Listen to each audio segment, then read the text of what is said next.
This was a big week in the mortgage industry for mortgage rates. We had the CPI index come out for November. That is Consumer Price Index report. That's the main inflation gauge that the Federal Reserve tracks.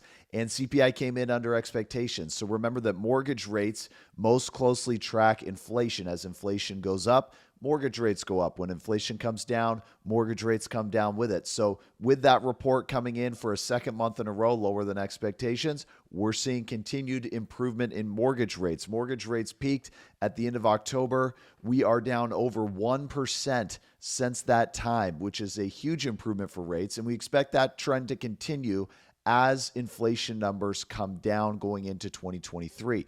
The Fed had their December meeting this week, and they raised the Fed funds rate 0.5% as expected.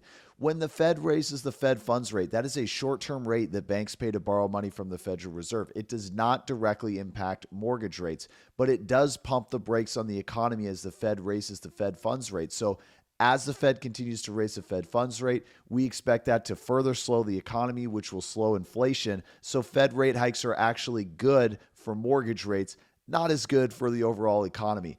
Fed Chair Jerome Powell indicated that the Fed plans to continue hiking rates, and a large majority of the Federal Reserve voting members believe the Fed funds rate will be over 5% next year. Right now, it's around 4.25%. So the Fed indicated that they're planning to hike 0.25% in February and probably a few more of those hikes throughout 2023 to get to their target rate of north of 5% for the Fed funds rate.